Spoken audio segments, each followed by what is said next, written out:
ভক্তবৃন্দের চরণ আমার কোটি কোটি দণ্ডবত প্রণিপাত। হরিদ্বারে ব্রহ্মকুণ্ডের তীরে ব্যাসনন্দন সুখদেব 7 দিন ব্যাপী হরিকথামৃত পরিবেশন করছেন, শ্রবণ করছেন আসন্ন মৃত্যু মহারাজ পরীক্ষিত। 7 দিন বাদে তক্ষক দংশনে যার প্রাণ বিয়োগ ঘটবে।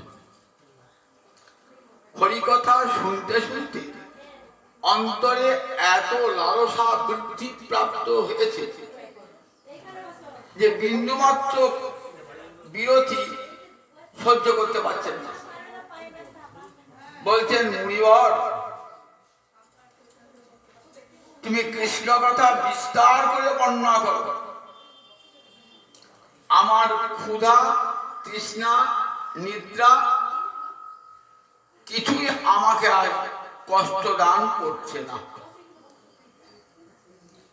তৃষ্ণার জল তো আমি পান করবই না, আবার ক্ষুধাও পর্যন্ত আমার নাই। আমি নিদ্রাকেও জয় করে ফেলেছি। দেখুন একবার, ক্ষুধা, তৃষ্ণা, নিদ্রা সব জয় করে হরিকথার আসরে বসেছে। কিরকম হরিকথা আস্বাদন করছেন দেখুন। একটা ক্ষুধার্ত ব্যক্তি দেখবেন, যখন খেতে বসে না তখন সে চিবিয়ে চিবিয়ে খায় না, এত ক্ষুধা তার, সে গিলে গিলে গিলে গিলে খেয়ে নেয়। পেটটা খালি থেকে বলে গিলে গিলে খেয়ে নেয়, এত ক্ষুধা। তা হরিকথার এত ক্ষুধা মহারাজ পরীক্ষিতের, যে বলছেন বিরতি দিও না, কেন কথার মাঝে বলতে বলতে থামছো? আমার তো হাতে সময় নাই, 7 দিন সময়। এই 7 দিনে এই হরিকথা সব আমাকে শুনতে হবে। তপস্যার ফলে যে সন্তানের জন্ম হয়েছে সুখদেব, জগতে হরিকথা শোনাবার জন্যই এসেছেন সুখদেব। রাধা মাধবের নিকুঞ্জ বনের পাখি তিনি আজ হয়েছেন সুখদেব, জগৎকে কৃষ্ণ কথা, রাধা মাধবের লীলা কথা শোনাবেন বলে।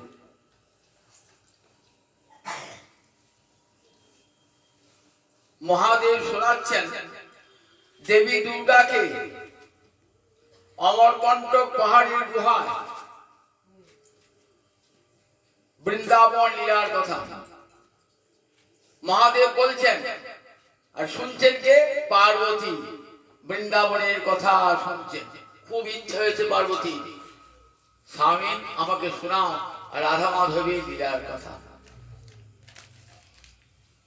শুনতে শুনতে পার্বতীর নিদ্রা এসে গেছে। মহাদেব বলে চলেছেন, পার্বতী মহাদেবের কোলে ঘুমিয়ে পড়েছে। কথা শুনতে হু দিচ্ছেন, হু দিচ্ছে, আর তো হু দিচ্ছেন, ঘুমিয়ে গেছেন তো।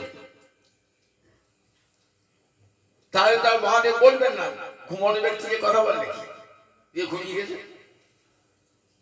একটা পাখি, ছোট্ট সুখ পাখি পাহাড়ের গুহায় লুকিয়ে আছে, সে সব শুনছে।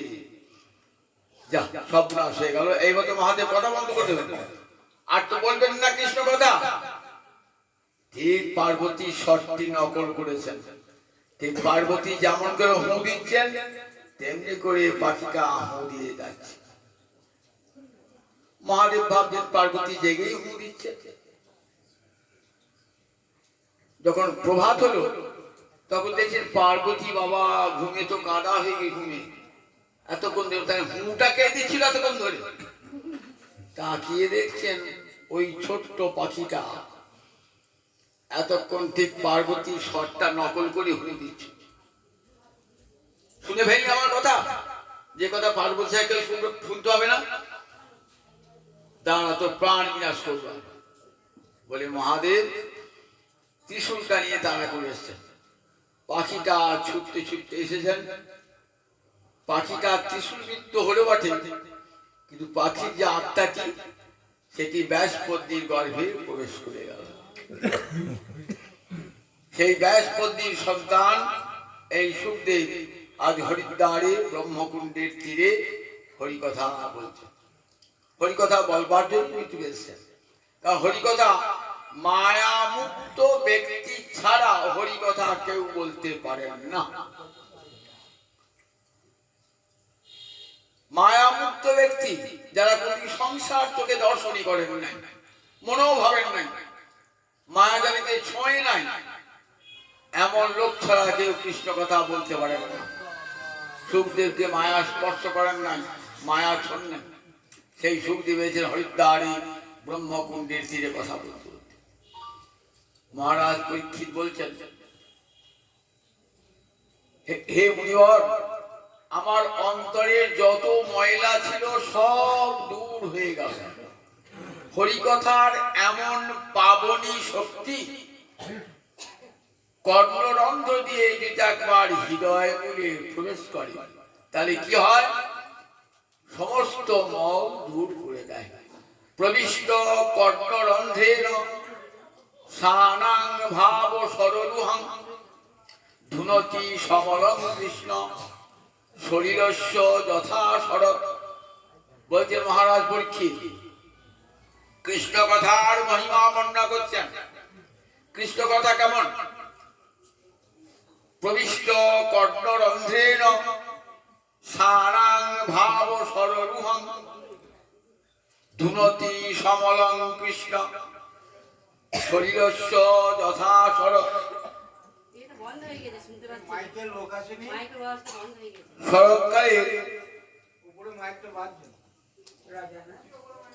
শরৎকালে পদ্ম ফুল ফোটে, তো শরৎকালে পদ্ম ফুল ফোটে কোন জলে ফোটে?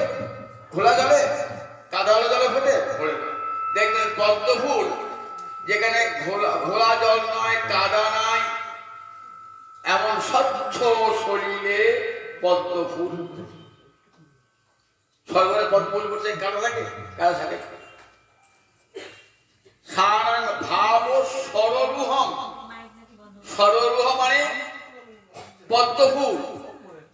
সরোবরে জলকে রুহ মানে ভেদ করে ওঠে বলে পদ্মের একটা নাম হলো সররুহ।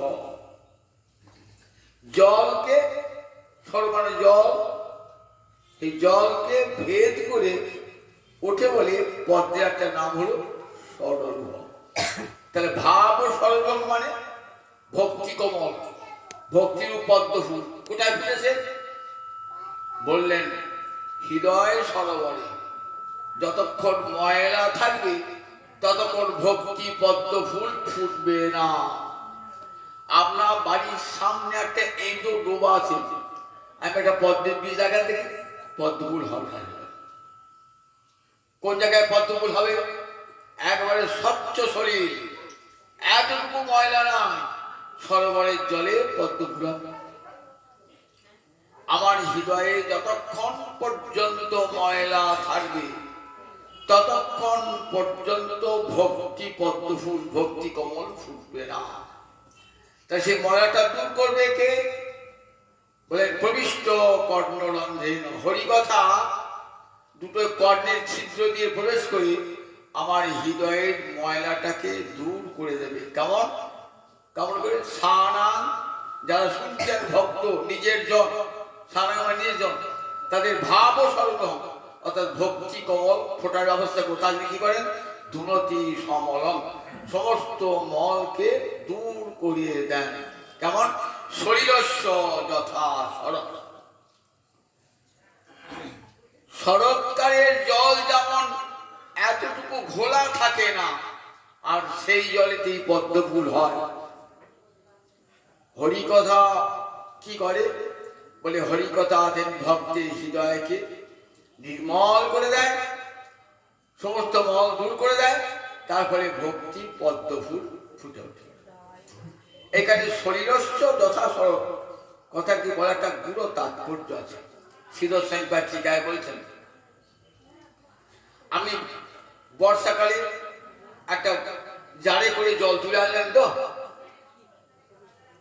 5 দিন থাকার পর দেখবেন জারটা তলায় অনেক কাদা জমে গেছে, অনেক কাদা জমে গেছে। কারণ যখন জল কিনে আসেন বর্ষাকালে জলটা ঘোলা জল তো কাদা মেশানো থাকে, জারের তলায় দেখলেন কাদা জমে গেছে। উপরকার জলটা স্বচ্ছ হয়েছে, যদি আপনি নড়িয়ে দেন তাহলে কি দেখবেন আবার ঘোলা টুটুকু। যেই নড়িয়ে দেবেন না দেখবেন জলটা স্বচ্ছ ছিল সেই জলটা আবার ঘোলাটে হয়ে গেল এখন নড়ালে পরে। কিন্তু সরোবরে জল কিনে এনেছেন যতই নাড়া দেন না কেন সে আর ময়লা হবে না। বলছে তাই জ্ঞান যোগ এরা কেমন না ঘোলা জলের মতো, উপরে জল সাধন করে জলটা পরিষ্কার হয়ে ওঠে কিন্তু তলায় ময়লাটা থেকে গেল। যদি আবার কিছু নাড়িয়ে দেয় কেউ আবার দেখুন ময়লাটা উঠে উঠে। কিন্তু সরোবরের জল জারে ভরাবো আর ময়লা হবে, ভরাতে হবে। কিরকম দেখুন সৌঘরী ঋষি জলের তলায় বসে তপস্যা করছে।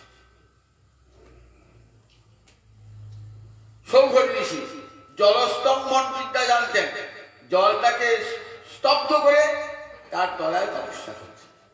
সংসার নিজের সংসার ছেড়ে দিয়ে চলে গেছেন, স্ত্রী পুত্রকে ছেড়ে দিয়েছেন, জলের তলায় বসে সাধন করছে।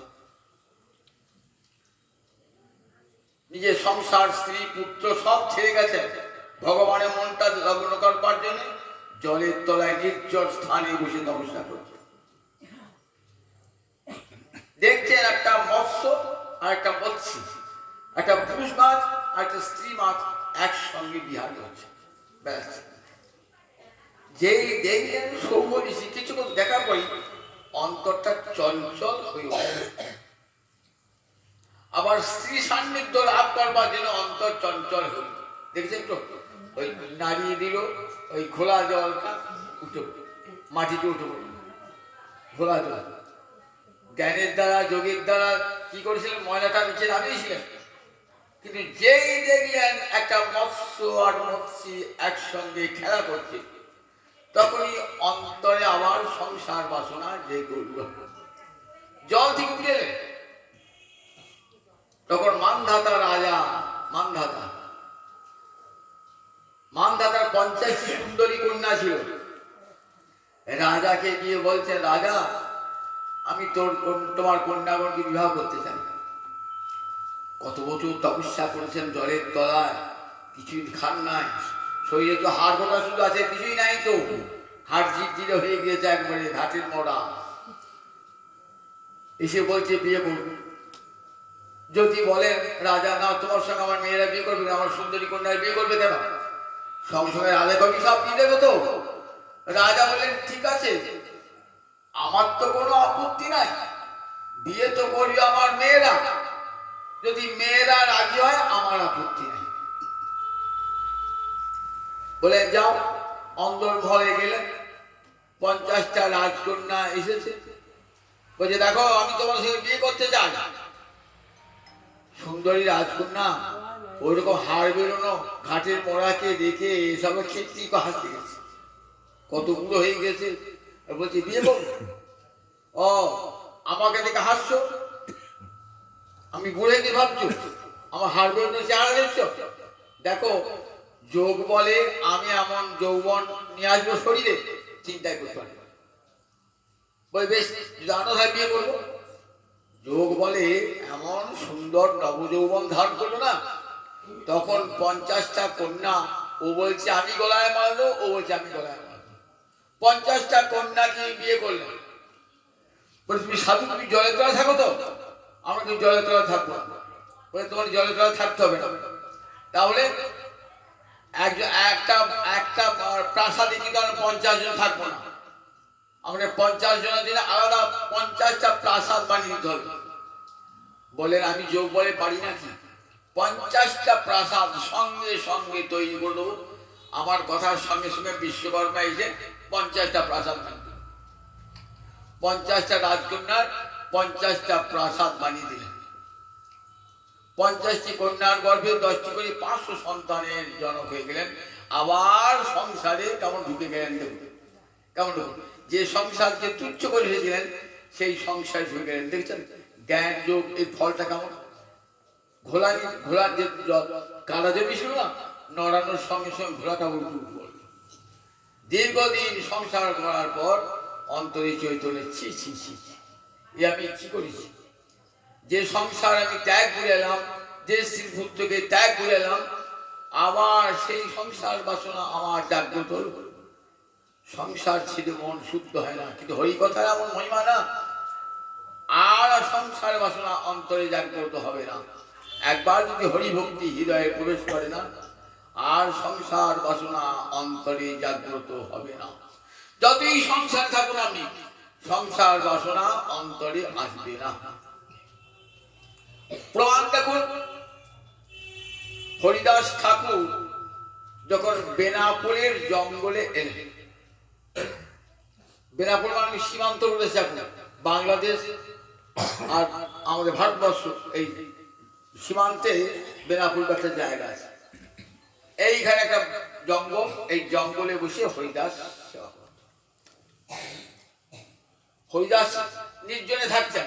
কেউ আমাকে জানুক, চিনুক, আমাকে সম্মান দান করুক, এটা কোনো কৃষ্ণ ভক্তই চায় না। নিজের প্রশংসা গুণগান কেউ চায় না। কিন্তু ফুল যখন ফোটে না, নির্জন মনেই ফোটে, তো ভ্রমর কি সন্ধান পেয়ে যায়, এই সেখানে ভ্রমর গাই হয়। হরিদাস ঠাকুর তুই চান না আমার কেউ প্রশংসা করুক, আমার কাছে কেউ আসুন, কিন্তু গুণমুগ্ধ যারা ঠিক চলে গেছে হরিদাসের, হরিদাসের কাছে সম্মান জানাতে হরিদাসকে। হরিদাস কি করতেন, 3 লক্ষ নাম প্রতিদিন, মাসে 1 কোটি নাম, এই নামটাকে জীবনে ব্রত করেছিলেন। অন্য কোনো জ্ঞান যোগাদি সাধন করেন নাই, হরি নামটাকে ব্রত করেছিলেন। হরে কৃষ্ণ কৃষ্ণ কৃষ্ণ হরে হরে, হরে রাম রাম রাম হরে হরে। 1 লক্ষ নাম উচ্চ ঈশ্বরে, 1 লক্ষ নাম শুধু জিহ্বাটার অর্থ উপাংশ জপ, আর 1 লক্ষ নাম মনে মনে, 3 লক্ষ নাম। সবাই প্রশংসা করি, দেখো নামকে ব্রত করেছি, খাওয়া দাওয়া সব ত্যাগ করি, নামকে ব্রত করেছি, এমন ভাবে নাম করছি। সবাই প্রশংসা করে, সবাই প্রণাম জানায়। ওইখানকার জমিদার, তার নাম রামচন্দ্র খাঁ, তার অন্তরে হিংসা জাগ্রত হল যে আমি জমিদার, আমার এত মান খাতির নাই, আর কথা হরিদাস একটা ন্যাংটা ফকির, তার এত নাম এত যশ, যে কোনো উপায়ে হরিদাসের নাম যশ, যাতে নাম যশে কলঙ্ক লাগে, তার ব্যবস্থা করতে হবে। কি করে করা যায়? হরিদাস তখন তো নবযৌবন, মানুষের বিচ্যুতি ঘটায়, নারী অর্থ এগুলো মানুষের জীবনে বিচ্যুতি ঘটায়। তো তাই ভাবলেন, দেখো হরিদাস তো যুবক, সুন্দরী রমণীর কাছে পাঠাবো সন্ধ্যাবেলা, তাহলে ওর চরিত্রকে হরণ করা যাবে।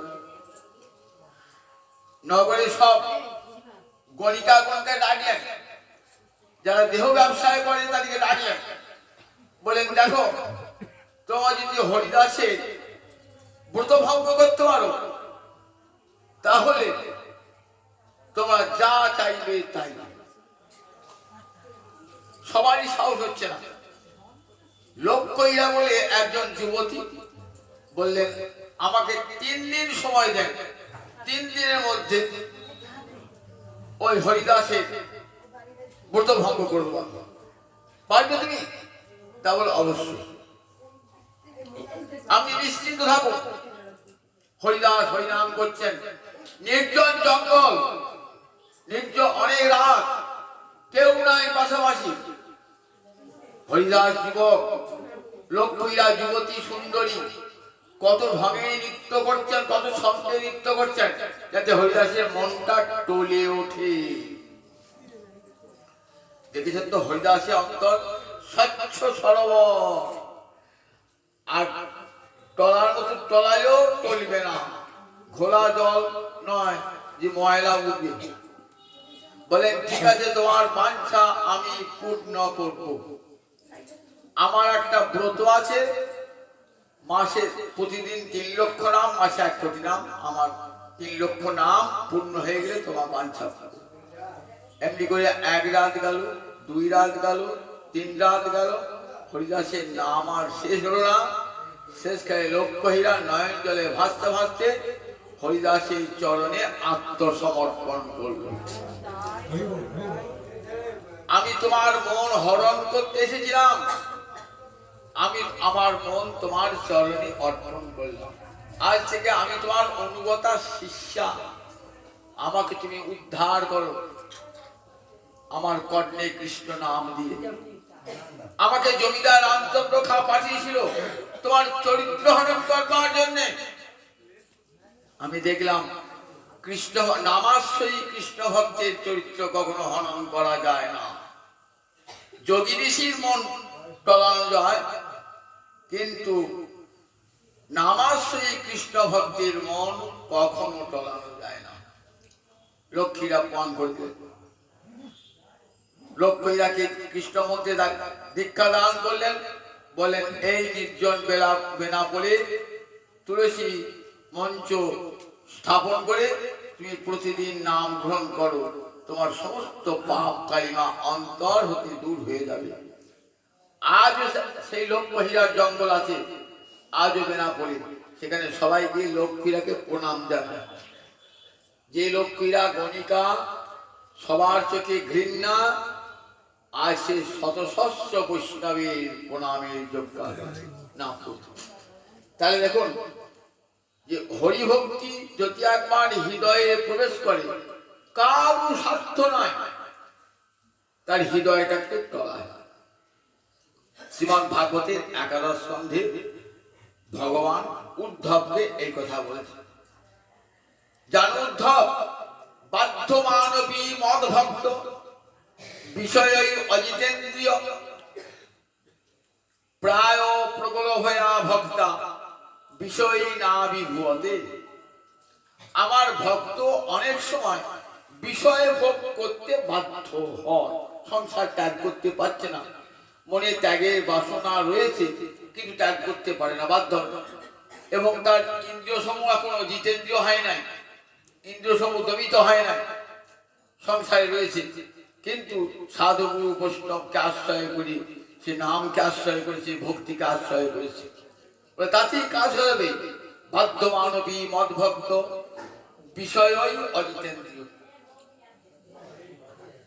অজিতেন্দ্রিয় মানে ইন্দ্রিয় জয় করতে পারে নাই, কিন্তু কৃষ্ণ মন্ত্র গ্রহণ করেছে, সাধু ভক্তের সঙ্গ করছে, নাম সংকীর্তনী ভজনের অঙ্গগুলি করছে, কিন্তু সংসার রয়েছে, তার পতন হবে? বললেন না, পতন হবে না। উদ্ধব জিজ্ঞাসা করেছিল, ভগবান উদ্ধবকে উত্তর দান করেছে, জানো আমার সেই ভক্তি যদি একবার কোন ক্রমে একবার হৃদয়ে ঢুকে যায়, তাহলে সেই ভক্তি হৃদয়ের সব মল নাশ করে দেয়। ধীরে ধীরে ধীরে ধীরে ভক্তি বৃদ্ধি প্রাপ্ত হয়। প্রগলভয়া ভক্তা ভক্তি ধীরে ধীরে এমন বৃদ্ধি প্রাপ্ত হতে থাকে, 1 জন্মে না হলেও 5 জন্মেও হবে। তখন কি হবে? আর বিষয় তাকে অভিভূত করতে পারে না। সংসার থাকলে যে ভক্তি নষ্ট হয়ে যায় তা নয়, দেখাচ্ছেন শ্রীমদ্ ভাগবত। মহারাজ অম্বরীশ সংসারের মধ্যেই রয়েছেন। আমাদের একটা ক্ষুদ্র সংসার, 4-5 জন লোক নিয়ে, স্ত্রী পুত্রকে নিয়ে সংসার, এত মাথা ঘামাতে হয় না। আর মহারাজ অম্বরীশ ভারতবর্ষের রাজা, শুধু নিজের সংসারের কথা চিন্তা করলে হবে না, রাজ্যের সমস্ত মানুষের সুখ সুবিধা অভাব অভিযোগের কথা চিন্তা করতে হবে। তার মাঝে কেমন করে কৃষ্ণ ভক্তি চালিয়ে বলুন। আমি যে বললাম ওখানে ভালো পাঠাব যাবেন, কি করে যাব? ছেলেটা বাড়িতে নাই, বউটা বাড়িতে নাই, মেয়েটা নাই, অমু নাই, কত প্রকার ওজোর আপত্তি আসে। দেখেছেন তো, সামান্য ছোট্ট সংসার, অর্থাৎ ইচ্ছাটাই আমাদের তো প্রবল নয়। আর দেখুন মহারাজ অম্বরীশ ভারতবর্ষের রাজা, কোথায় কোন প্রজা বিদ্রোহ করছে চিন্তা করতে হয়, কোথায় কোন রাজ্যের কোন অংশে লোকে দুর্ভিক্ষে খেতে পারছে না, তাদের খাবার ব্যবস্থা করতে হয়। রাজাকে সব চিন্তা করতে হয়, নিজের সংসার না। কিন্তু এত সংসারের মধ্যে থেকেও মনটা কোথায়? সুখদেব বলছে, দেখো মহারাজ, তুমিও তো রাজা ছিলে, আর মহারাজ অম্বরীশও রাজা ছিল। তুমি এতদিন কি করেছিলে? সংসারে মেতেছিলে, সংসারে। আজ অভিশাপ পেয়েছো বলে আমার কাছে এসে যায়, যদি অভিশাপ না পেতে তাহলে তো আসছে না। অথচ কিন্তু তোমার আগেই আসা উচিত ছিল। কেন? তুমি তো মায়ের পেটে গোবিন্দের কৃপা লাভ করেছ। মহারাজ পরীক্ষিত মায়ের পেটেতেই কৃপা লাভ করেছেন, আর মহারাজ অম্বরীশ তো মায়ের পেটে কৃপা লাভ করেন না। দেখো মহারাজ অম্বরীশ মনটা কোথায় দিয়েছেন? সবই মন কৃষ্ণ পদারবিন্দয়। রাজা, তুমি একদিন মন দিয়েছিলে স্ত্রীতে, পুত্রেতে, সংসারে, আর মহারাজ অম্বরীশ সবই মন কৃষ্ণ পদারবিন্দয় পজাংশী বৈকুণ্ঠ গুণানুবর্ণনে। মহারাজ অম্বরীশ মনটা গোবিন্দ চরণারবিন্দে দিয়েছেন। সব ইন্দ্রিয়ে রাজা হলো মন। মন যদি গোবিন্দে চলে যায় না, আপনার সব ইন্দ্রিয় দেখবেন গোবিন্দ শুয়ে লেগে গেছে। আর মন যদি না যায়, জোর করে কানকে কৃষ্ণ কথা শোনাতে পারবেন না, চোখকে কৃষ্ণ বিগ্রহ দর্শন করাতে পারবেন না, জিহ্বাকে কৃষ্ণ গুণ বর্ণনা করতে পারবেন না। তাহলে মনটারও সর্বাগ্রে দরকার। মন দিয়ে যদি গোবিন্দকে ভালোবাসেন, তখন গোবিন্দের কথা শোনবার অন্তরে আগ্রহ জাগবেই জাগবে, আকুলতা জাগবেই জাগবে। মনটাই তো আসল। সেই কঠিন বলেন সবই মন কৃষ্ণ পদারবিন্দয়। বই এই অব্যয়টা নিশ্চয়ার্থে মনটা নিশ্চিত রূপে গোবিন্দ চরণে লগ্ন হয়ে গেছে। এই জগতে দেখেন না, আমরা যাকে ভালোবাসেন, মনটা যাকে দিয়েছেন, তার সেবা করতে ইচ্ছা হয়, তাকে দেখতে ইচ্ছা হয়, তার কথা বলতে ইচ্ছা হয়। ঠিক তেমনি করে মনটা যদি গোবিন্দ চরণে একবার দিয়ে দেন না, তাহলে তার কথা শুনতে ইচ্ছা হবে, তার কথা বলতে ইচ্ছা হবে, তার ক্ষেত্রে যেতে ইচ্ছা হবে। তাই মহারাজ অম্বরীশ মনটা সংসারের মধ্যে থেকে মনটা গোবিন্দ দিলেন। সংসার ছাড়িয়া কবে শুদ্ধ হবে মন, কবে হাম হে বসে মধুর বৃন্দাবন। মনে যদি আগ্রহটা থাকে, তাই ঠিক একজন একজন আপনাকে ভগবান সংসার মুক্ত করে দেবেন। অন্তরে বাসা সংসার করুন, সংসার করতে করতে মনটা গোবিন্দ চরণে দেন, আর নিতাই চাঁদের চরণে প্রার্থনা জান, হে নিতাই সংসার ছাড়িয়া কবে শুদ্ধ হবে মন, কবে হাম হে বসে মধুর বৃন্দাবন। একদিন একদিন সেই বাঞ্ছা পূর্ণ হবে। সবাই তাই সংসারে থাকলে গতি নাই, সংসার যেন তোমাকে না থাকে। ঠাকুর রামকে কত সহজ করে বুঝিয়ে দিয়েছিলেন, তুমি সংসারে থাকলেই কখনো কৃষ্ণ ভক্তি নষ্ট হয় না। আমরা অবশ্য বলি না, সংসারে রয়েছি বাবা, কি করে কৃষ্ণ ভজন করবো? ভাগবত দেখুন, সব যারা সংসার, যারা কৃষ্ণ ভজন করেছে তারপর সবাই সংসার। বনে যেতে হবে না, ঘরে বসে গোবিন্দ ভজন করুন, ঘরে বসে। আর যারা ঘরে বসে ভজন করেছেন তাদের সঙ্গ করুন। গৃহে বা জঙ্গলে থাকে হা গৌরাঙ্গ বলে ডাকে, নরোত্তম মাগে তারও সঙ্গ। জঙ্গলে যেতে হবে না, গৃহেই থাকুন। গৃহে বসে সব রকম ভাগবতীর ভক্তরা সব গৃহে বসেই ভজন করেছেন। সেই গৃহে বসে ভজন এত তীব্র হয়েছে, মনে রয়েছে বটে, মন সংসারে নাই, মন গোবিন্দ চরণারবিন্দে। মহারাজ যুধিষ্ঠির দেখুন দেখি মন যদি গোবিন্দ চরণারবিন্দে না দিতেন তাহলে এই রাজ্যটা ছেড়ে দিতে পারতেন। দুর্যোধনের এত কুটিলতা, এত কপটতা, এত নির্যাতন, এত অত্যাচার, এত অপমান সব সহ্য করেছেন। হৃদয়ে কৃষ্ণ ভক্তি প্রবল রয়েছে, বিষয় না বিভূতে, বিষয় থেকে স্পর্শই করতে পারছেন। তাহলে তিনি পাল্টা প্রতিহিংসা পড়ার হতেন, যুদ্ধ লাগাতেন, প্রতিহিংসা না, অনায়াসে রাজ্য সেদিকে রাজ্য ভোগ করবো, আমার রাজ্য চাই না। চোখের জল ফেলতে ফেলতে 5 ভাই 4 ভাইয়ের সঙ্গে পত্নী দ্রৌপদীকে সঙ্গে নিয়ে বনবাস স্বীকার করছেন। কত কিছু সাধন করছেন বনের মধ্যে। বনের মধ্যে আমরা একটা দিন একটা বেলা ক্ষুধা সহ্য করতে পারি না, আর বনে গিয়ে মাসের পর মাস, দিনের পর দিন কত ক্ষুধা তৃষ্ণা জয় করে বনে বনে ঘুরে বেড়েছে। একদিন ভারতবর্ষের রাজা কি ছিল তা? কৃষ্ণ ভক্তির মাধুর্যে অন্তরটি ভরা, কৃষ্ণ ছাড়া কিছুই জানতেন না, অন্তরখানি ছিল কৃষ্ণময়। তিনি জানতেন আমাকে একদিন রাজা করেছেন গোবিন্দ, আজ আমাকে আবার ফকির করেছেন, আবার যদি ইচ্ছা হয় একদিন সিংহাসনে বসাবেন, এ তো তারই ইচ্ছা। তার ইচ্ছা ছাড়া জগতের বৃক্ষের একটা পাতা পর্যন্ত মাটিতে পড়তে পারে না।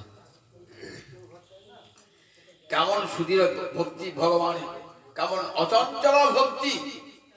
এক মুহূর্ত অন্তরটা গোবিন্দ চরণ থেকে সই আসেন যুধিষ্ঠির। মহাভারতের কোন পর্বটা পড়বেন ভালো করে দেখবেন, সেখানে যুধিষ্ঠির কি তিতিক্ষা শক্তি কে দিয়েছিল?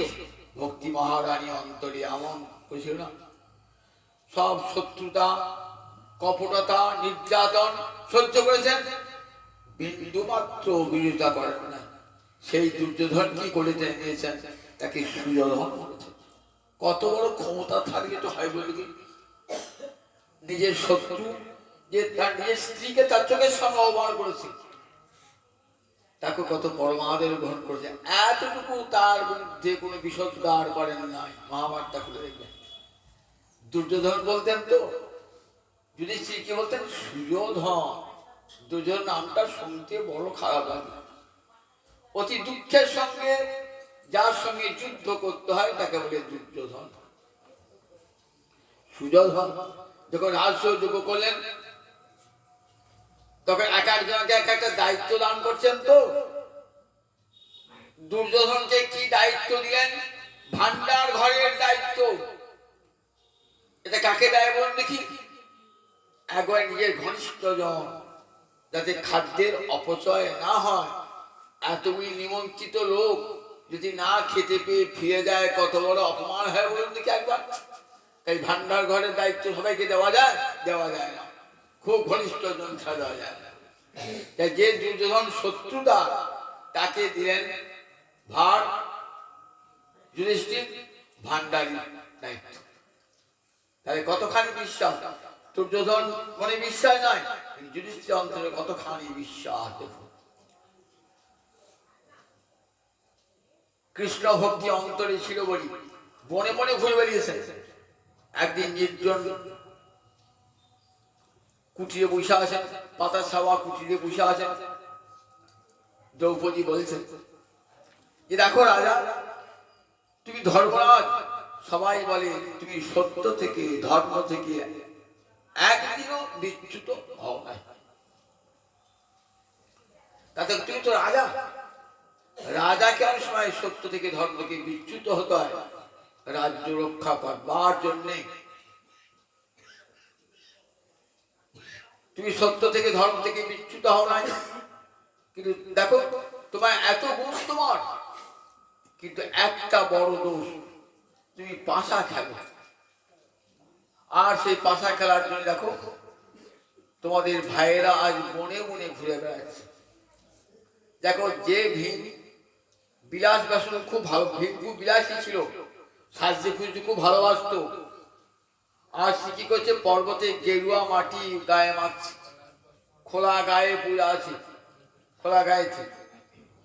নকুল সহদেব দেখো তাদের কি অবস্থা, তাদের মাথার চুল গাছ কত বড় হয়েছে দেখো, তাদের তাদের চুল কাটার পয়সা পর্যন্ত নাই। দেখো অর্জুন এত বড় ক্ষত্রিয় বনে বনে ঘুরে বেড়াচ্ছে, কোথায় দুটো পশু শিকার করে বেড়াচ্ছে, ফল ফুরিয়ে বেড়াচ্ছে। এ তো তোমার জন্য। আর তুমি শুয়ে আছো কোথায় আজকে, তুমি শুয়ে আছো কুশের উপরে শুয়ে আছো। বনের ফলমূল কখন অর্জুন আনবে তাই খাবে, তাই উপোস করা যায়।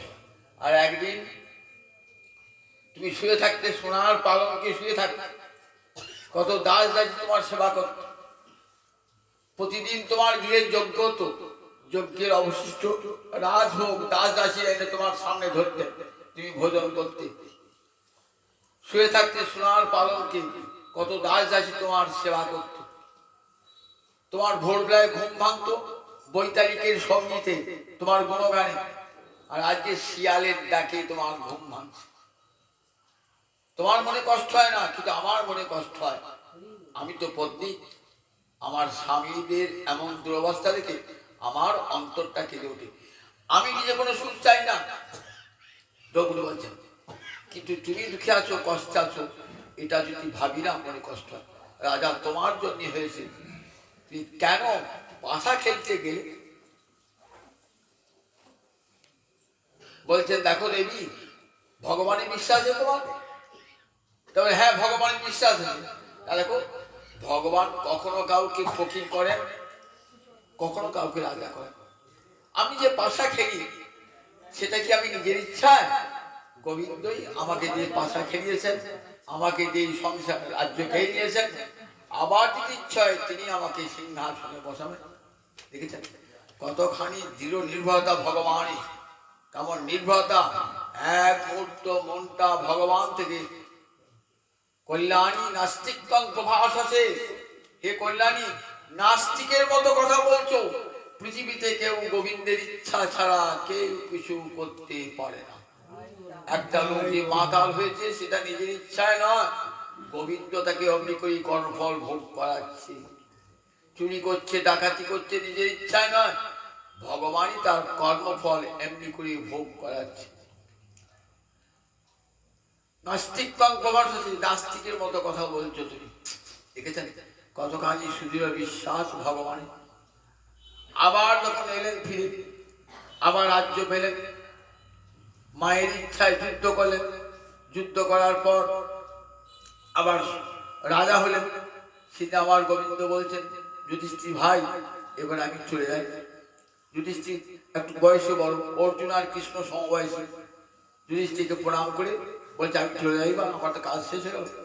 হাওয়া করে কাঁদছেন যুধিষ্ঠির, আমি কি এই রাজ্য চেয়েছিলাম যে তুমি থাকবে না আমার পাশে, আমি সিংহাসনে বসে থাকবো? আমি তো কোনোদিন রাজা হতে চাই না, তুমি আমার পাশে পাশে থাকবে সবসময়, এটাই তো আমি চেয়েছিলাম। এ রাজ্য চাই না, আমি আবার বনে বনে ঘুরে বেড়াবো, বনবিহারী বনমালী তোমার সঙ্গ পাবো বনে বনে। দেখেছেন চোখের জলে ভাসতে ভাসতে বলছেন যুধিষ্ঠির এক মুহূর্ত ছাড়বেন না। কতখানি সংসারের মধ্যে থেকেও কেমন রাজত্ব করেছেন, কিন্তু মন গোবিন্দ চরণারবিন্দে। 24টি ঘন্টা মন গোবিন্দ চরণ, কারোর প্রতি কোনো বিদ্বেষ নাই। ধৃতরাষ্ট্র এত অপমান করেছেন, ধৃতরাষ্ট্র কি তাকে জ্যেষ্ঠ তাত পিতার মতো সম্মান দিয়ে রেখে দিয়েছেন, সমসম্মান। ভাইদিকে বলেছেন আমার জ্যাঠামশাইকে ঠিক পিতার মতো বসে আসবে, যেন তার কোনো অসুবিধা না হয়। তিনি রাজা, আমি রাজা। একমাত্র কৃষ্ণ ভক্তের দ্বারা এটা সম্ভব। তাই বাধ্যমান বিমদ ভক্ত বিষয় অজিতেন্দ্রিয়। বাধ্যমান যখন বনে যাচ্ছেন পিছন ফিরে তাকালেন না। কেন তাকালেন না? যুধিষ্ঠিরের দৃষ্টিতে এমন শক্তি ছিল না যে ওই রাজপ্রাসাদ পুড়ে যেত, পুড়ে যেত রাজপ্রাসাদ, এমন দৃষ্টিতে শক্তি ছিল যুধিষ্ঠিরের। তাই তাকালেন না যাওয়ার সময়, আর পিছন ফিরে তাকান নাই। দুর্যোধন সুখে রাজত্ব করুক, আমি চাই না দুর্যোধনের ক্ষতি হোক, তাই ফিরে তাকালেন না পর্যন্ত দৃষ্টি। এত কৃষ্ণ ভক্তের এত শক্তি। বাধ্যমান বিমদ্ভক্ত বিষয় অজিতেন্দ্রিয় প্রায় প্রবলভয়া ভক্তা বিষয় নাবি, বিষয়ে পেল তারা বিষয়ে প্রবেশ করে। উত্তানপাদ রাজার ছেলে, উত্তানপাদ রাজার ভাই প্রিয়ব্রত, মনুপুত্র প্রিয়ব্রত সংসার ছেড়ে ধ্রুবের পিতার নাম ছিল উত্তানপাদ। উত্তানপাদ আগেই সংসার ত্যাগ করলেন, আর প্রিয়ব্রত আগেই সংসার ত্যাগ করে চলে গেছেন। উত্তানপাদ বললেন, আর নয়, আমি এবার গোবিন্দ ভজন করবার জন্য রাজ্য ছেড়ে চলে যাব। তাই রাজ্য সামলাবে কে?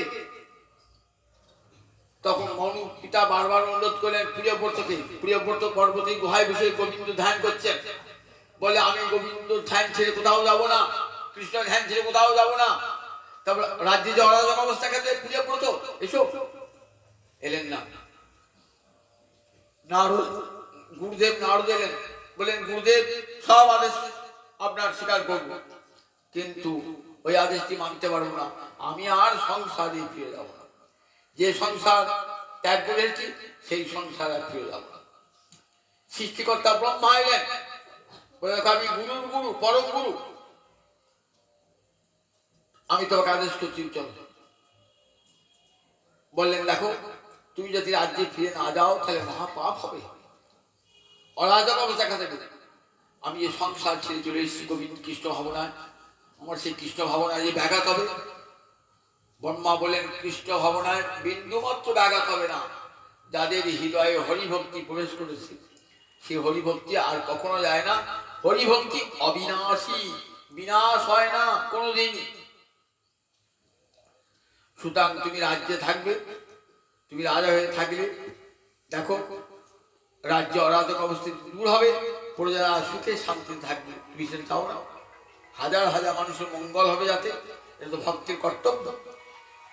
তখন ব্রহ্মার কথা শুনে, নারদের কথা শুনে আবার প্রিয়ব্রত সংসারে এলেন।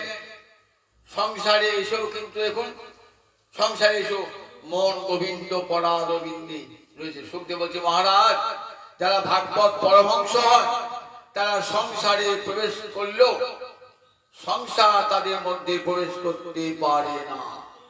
তাই প্রিয়ব্রত এসে সংসার করছেন, আর সংসার তার মধ্যে প্রবেশ করতে পারে না। যতই ধন জন থাকে না কেন, তাদের মনকে আর টলাতে পারেন না। মন যদি একবার গোবিন্দ চরণে বসে যায়, চঞ্চল মন তো, সেই মনটাকে গোবিন্দ চরণে বসানো বড় কঠিন। কিন্তু একবার যদি বসে যায়, ভ্রমণ যদি একবার মধুতে বসে যায়, দেখবেন সে আর সে উঠবে না। দেখে না পদ্ম ফুলে যায় ভ্রমণ, তো পদ্মে মধু খাচ্ছে, তো সন্ধ্যা হয়ে গেল, পদ্ম পাপড়ি বুঝিয়ে দিচ্ছে, এবার তো পদ্মে ভিতরে পড়ে যাবে, কিন্তু সে আর মধু ছাড়তে পারে না। একবার গোবিন্দ চরণের মধু যদি সে পান করে, তাহলে সেখান থেকে সে আর উঠে আসতে পারবে না। মন যখন একবার গোবিন্দ চরণ মধু পান করবার জন্য। সুদামা দেখুন সংসার করেছিল, সুদামা স্ত্রী ছিল, পুত্র ছিল সুদামা, কিন্তু দেখুন কত অভাব, কত দারিদ্র, কত অনটন, পরবার কাপড় পর্যন্ত নাই, গায়ে তেল মাখবার তেল পর্যন্ত নাই, পরনের কাপড়খানা ছেঁড়া, কোনোদিন খেতে পান, কোনদিন খেতে পান না। কিন্তু এক মুহূর্ত কৃষ্ণ ভক্তি অতি অন্তরকে সরিয়ে দিয়েছিলেন, কোনোদিন আসেন না। গেলেন গোবিন্দের কাছে, কিছু চাইতেও পারলেন না। কৃষ্ণ ভক্ত কিছুই চায় না ভগবানের কাছে, সে সব দেয় ভগবানকে, ভগবানের কাছে নেবে না সে কিছু, ভগবানকে দেবে। ভগবানকে চাইলেই ভালোবাসা মাটি হয়ে যায়। ভক্তি যদি ভগবানকে চান না, তাহলে ভক্তি মাটি হয়ে যায়। চাইলেন না, কোনো কিছুই চাইলেন না, কিন্তু ভগবানের দৃষ্টি আছে, তো দৃষ্টিতেই দরিদ্র ধনী হয়ে যায়। ভগবান একবার কৃপা দৃষ্টি চেয়েছেন সুদামার দিকে, অনন্ত ঐশ্বর্যের অধিকারী হয়েছেন। অবাক হয়ে ভাবছেন, আমি চাইলাম না প্রভু, তাও দিলে, সত্যি তুমি অন্তর্যামী, আমার অন্তরে প্রবেশ করে আমার স্ত্রীর কথা তুমি জানতে পেরেছো, তাই দিয়েছো প্রভু। দেখো প্রভু, তুমি তো আমার সামনে বলতে পারতে যে তোমাকে আমি অমর্ত্য সম্পদ দান করলাম, স্বর্গের সম্পদ দান করলাম, আমার সামনে দিলে না কেন? ভাবলে ভক্ত আমাকে প্রচুর দেয়, আমি তাকে বিনিময়ে কি দেবো, তাই আমার অসাক্ষাতে দান করলে, গোপনে দান। দেখেন অনেকে গোপনে দান করে, ভগবান ভক্তকে গোপনে দান করছেন, গোপনে দান করছেন ভক্তকে।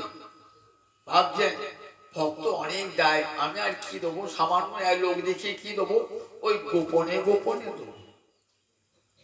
যদি কেউ ভাবে দেখো ওই লোকটা তো অনেক দেয়, আমি ওকে কি দেবো, আমি লুকিয়ে চুরিয়ে একটা কিছু দিয়ে আসবো।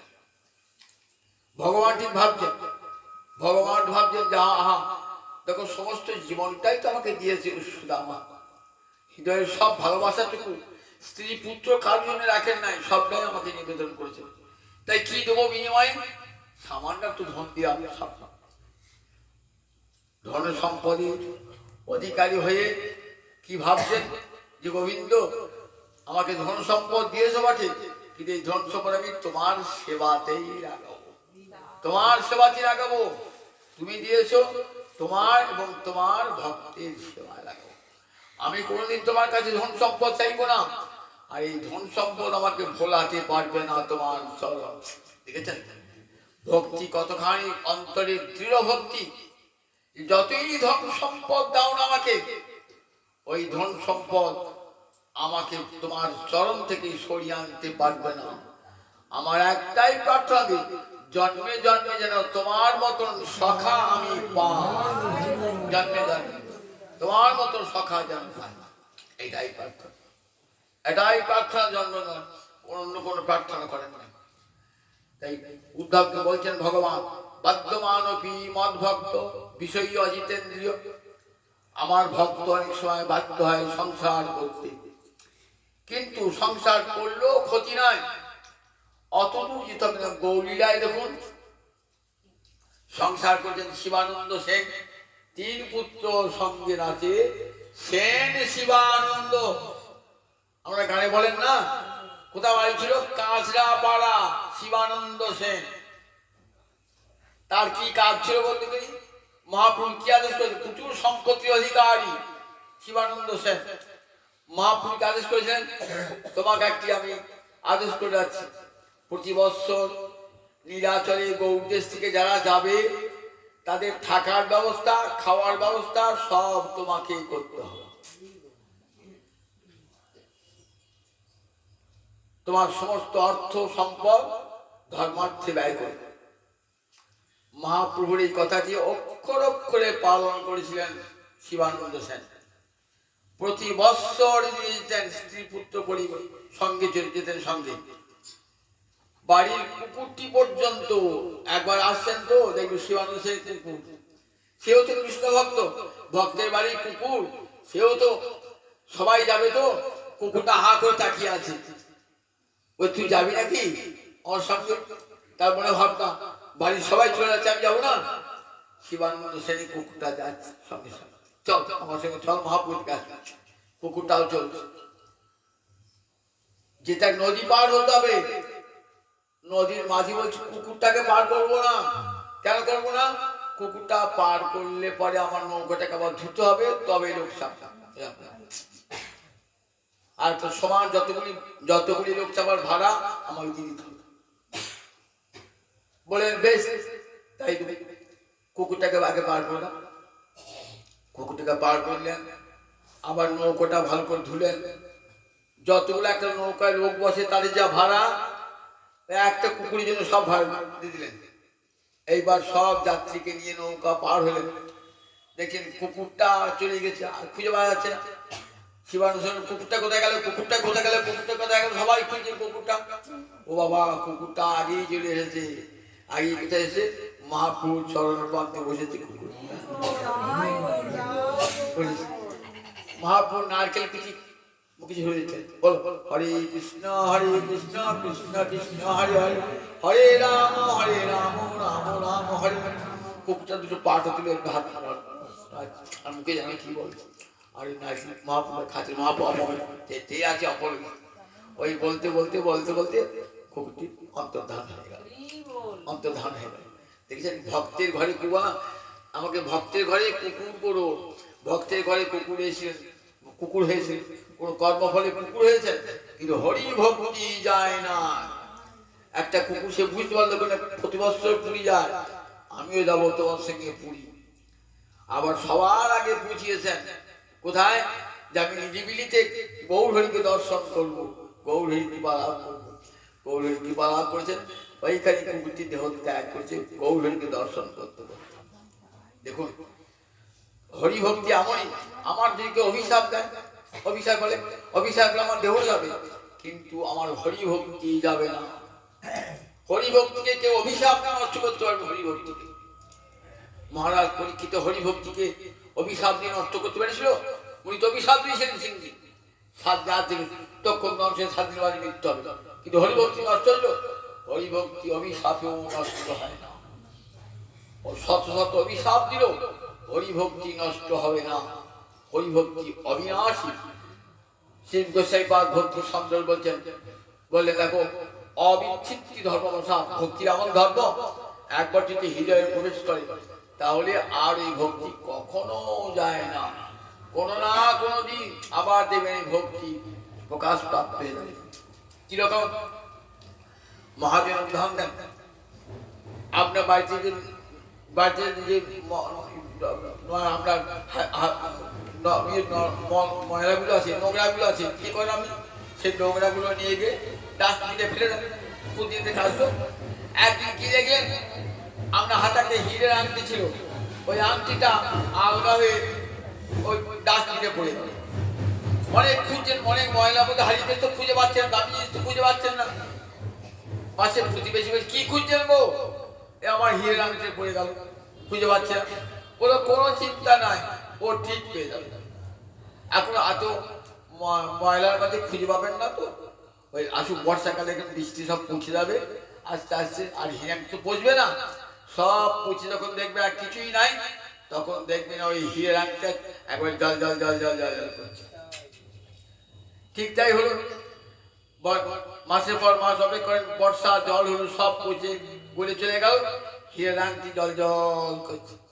আমাদের মধ্যে কত নোংরা আছে, তো কত অশুভ চিন্তা আছে, থাক কোনো ক্ষতি নাই, কিন্তু আজকে যে হরি কথা হরি ভক্তি শুনেছি, হীরের আংটি ঠিক আছে, সব ময়লা দূর হয়ে যাবে, আর হরি ভক্তি হীরের আংটি জল জল। একদিনই শুনতে হরি কথা, একদিনই বললো হরি নাম, সেটা ব্যর্থ হবে, আর থেকেই যাবে, থেকেই যাবে, কখনো বিনাশ প্রাপ্ত হয় না।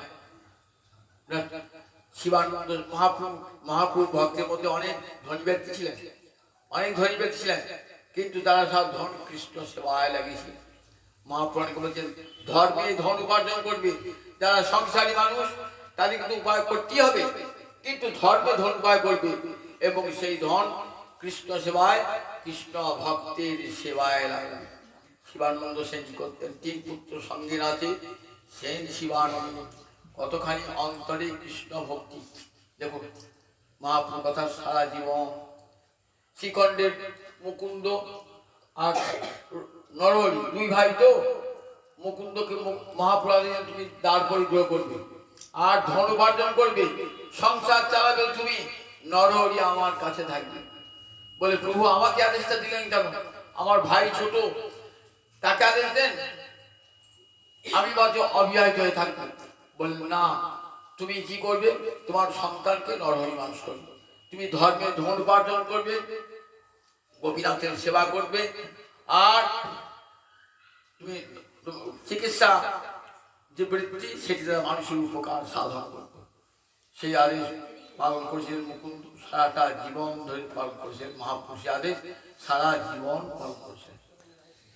দেখুন আমরা ভাগবতী দেখতে পাই না, এইসব রাজা মহারাজারা প্রত্যেকে দেখুন সংসারী, কেউ আমার কেউ সংসার ত্যাগী, সংসার ভজন করে, আমার রাজর্ষি ভরত রাজ ঐশ্বর্যের মধ্যে থাকলেন, ভগবানকে ভজন রাজ ঐশ্বর্যের মধ্যে রাজর্ষি ভরত ভজন করলেন, দেখেছেন তো ভজন করছে, রাজ ঐশ্বর্যের মধ্যে রয়েছেন তো, কিন্তু মন গোবিন্দ চরণারবিন্দে, ভজন করতে করতে মনে যখন চঞ্চলতা এসে গেল আর থাকতে পারলেন না। সুদৃষ্টজ দারু সুতা সুহিতাচ্ছম হিরিস্পিস জহু যুবৈব মরবত উত্তম শ্লোকল আনস। আর সংসার সুদৃষ্টজ দার পত্নী পুত্রকে ত্যাগ করলেন।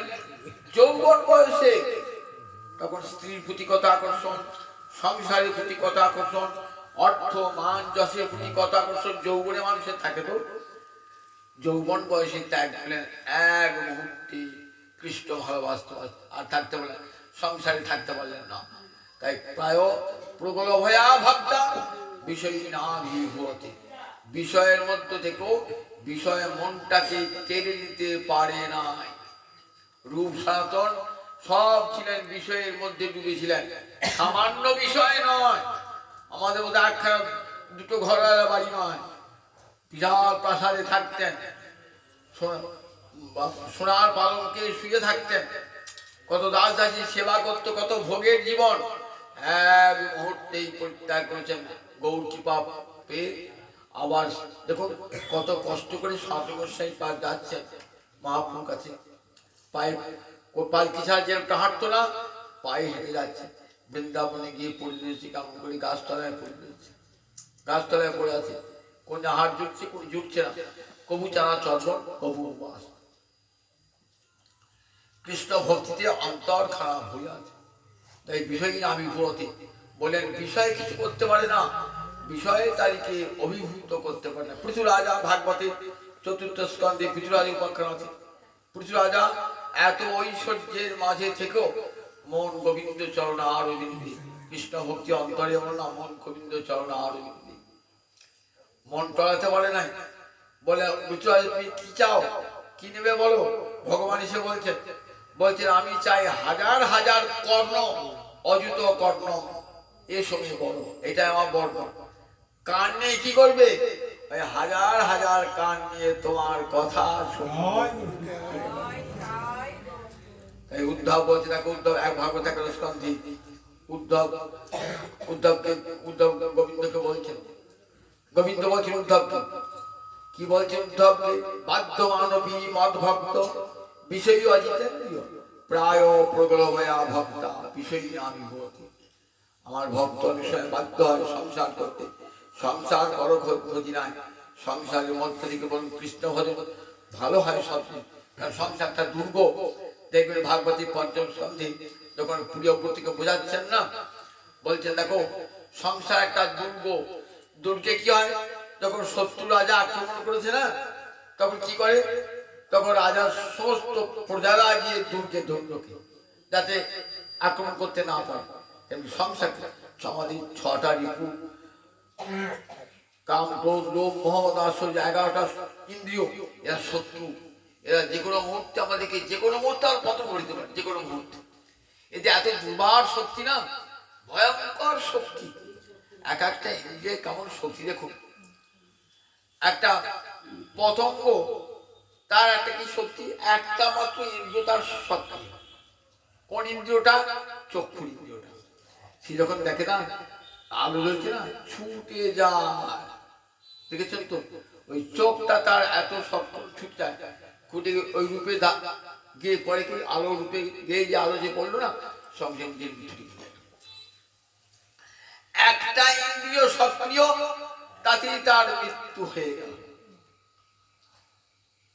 হাতি তার একটা ইন্দ্রিয় ত্বক, এই ইন্দ্রিয়টা পড়ো, সে হস্তিনীর অঙ্গ স্পর্শ পাওয়ার জন্য ছুটে যায়। হাতি শিকার করতে আসে কেমন করে, বিরাট খাল কাটে, এপারে হস্তিনী আর ওপারে হাতি ছুটে আসে, ছুটে আসছে হস্তিনী অঙ্গ স্পর্শ করবার যে ছুটে যায়, খালে গিয়ে পড়ে গেল, যারা হস্তি শিকারকারী হাতি না চলে গেল।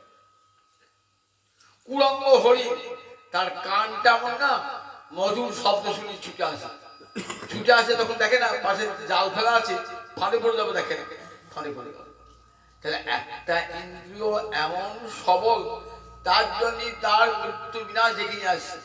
আর আমাদের সব ইন্দ্রিয়গুলো সবল, 11টা ইন্দ্রিয় আবার সক্রিয়, তার সঙ্গে 6টা রিপু, কাম ক্রোধ লোভ মোহ মদ আশ্চর্য, সব সময় শত্রু শত্রু আশ্রম করছে, আমি ভালো করবো বললো, কেউ ভালো করতে দিচ্ছেন। দেখবি গীতাতে অর্জুন প্রশ্ন করেছেন, আমি তো পাপ করতে চাই না, কে যেন জোর করে আমাকে পাপ করাচ্ছে। কাম এসব ক্রোধেশ রজগুণ সম্ভব। তাহলে এই শত্রু হাতে রক্ষা পাবার জন্য সংসার কিন্তু একটা দুর্গ, সংসার দুর্গ। সংসারে থাকলে পারে কি হয় না, ওই সব নিয়ন্ত্রিত হয়ে যায়, আপনা আপনি অবদমিত হয়ে যায়, অবদমিত হয়ে যায় সংসার বাসন। সেই জন্য সংসার ভগবানকে ভজন করবে, বিশেষ করে কলিকালে এই সংসার ধর্ম। সংসার একটা বড় আশ্রম, চারটে আশ্রমের মধ্যে সংসার একটা বড় আশ্রম। এই যে দ্বাদশাশ্রমী না থাকতো আর তিনটা আশ্রম থাকতোই না, সন্ন্যাস থাকতো না, ব্রহ্মচর্য থাকতো না, মানবপোষ থাকতো না। এই আশ্রমটা আছে বলে আর বাকি তিনটা আশ্রম আছে। সেই জন্য এই আশ্রম, এই যে দ্বাদশাশ্রমে প্রচুর প্রশংসা। মহাপুরুষ নিতাই চাঁদকে বলেন, যাও, বৈষ্ণব ধর্মটা বৈরাগীর ধর্ম নয়, এটা লোককে জানাতে হবে, সংসার থেকে ওই ধর্ম করা যাবে। যাও নিতাই চাঁদ, যেমন অদ্বৈত প্রভু সংসার করেছেন, তুমি তেমনি করে সংসার করবে। সংসার ছেড়ে এসে আবার নূতন করে সংসার করলেন নিতাই চাঁদ। বললেন, তোমার যে বংশধারা, সেই বংশধারা জগতে হরিভক্তি প্রচার করবে। অসংখ্য শাখা তোমাকে আশ্রয় করে জগতে হরিভক্তি বিলাবে। মহাপ্রভু আদেশ শিরোধার্য করে আবার নিতাই চাঁদ এলেন। সূর্যদাস সরকারের দুই কন্যা বসুধা জাহ্নবাকে বিবাহ করলেন। বসুধার গর্ভজাত সন্তানেরা আমাদের সর্বত্র হরিভক্তি প্রচার করে গেছে। যেমন অদ্বৈত প্রভু সংসার করলেন সীতা বিবাহ শ্রীদেবী, তাদের সন্তানেরা, তাদের শিষ্যেরা পরম্পরায় হরিভক্তিকে ধরে দিয়েছে।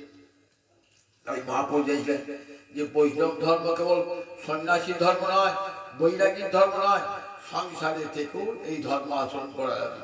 বরং সংসারে থাকলে সুরক্ষিত থাকবে, সুরক্ষিত থাকবে। স্ত্রী পুত্রাদি রয়েছেন, সবসময় শাসনে রাখবে। তারপরে বিন্দুমাত্র পতন ঘটবার সম্ভাবনা থাকে না সংসারে। সেই সংসারটি দুর্গ, ভাগবতে বলেছেন সংসার দুর্গ।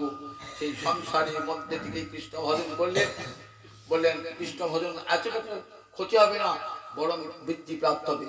প্রায় প্রবল ভয়া ভক্তা সংসারটি কি সুখের সংসার হয়ে যেত। স্ত্রী পুত্র সকলকে, স্ত্রীকে নিয়ে এলেন কেন, কি জন্য? আপনার সংসার যাতে আপনার কৃষ্ণ সেবা সাধিকা হয়েছে। পুত্র সন্তান উৎপাদন করে কি জন্যে? পরবর্তীকালে আমি যে মন্দির, আমি যে গোবিন্দ মন্দির স্থাপন করলাম, গোবিন্দ স্থাপন করলাম, আমার পর কে সেবা করবে? আমার পুত্র সেবা করবে। এমনি করে বংশ পরম্পরায় গোবিন্দের সেবা চলবে। স্ত্রী পুত্রাদি যারা যারা আসবে তারা সবাই আমার কৃষ্ণ সেবার সহায়ক সহায়িকা হবেন। এমনি ভেবে সংসার করেন, সংসারটা বৃন্দাবন হিসাবে আর কংসের কারাগার হবে না। আর যদি শুধু ভোগের জন্য আসি, তাহলে সংসারটা হবে কংসের কারাগার। যদি সেখানে ঠাকুর দেবতা কিছুই না থেকে, ভগবানের ভজনা না থাকে, তাহলে সে সংসার হবে কংসের কারাগার। সেখানে বাপ বেটা মারামারি হবে, ভাই ভাইয়ের মারামারি হবে, সংসারটা শ্মশান হয়ে যাবে। আর যদি সংসারে কৃষ্ণ সেবা থাকে, সবার মধ্যে অন্তরে কৃষ্ণ ভক্তি জাগ্রত হয়, সংসারটা বৃন্দাবন হয়ে যাবে। তাই আমার মহাপুরুষ চাইছেন যে বৈষ্ণব ধর্ম সংসারের মধ্যে থাকুক। যারা বৈরাগী বৈরাগ্য ধর্ম গ্রহণ করতে, তাই বৈরাগ্য ধর্ম গ্রহণ করুন।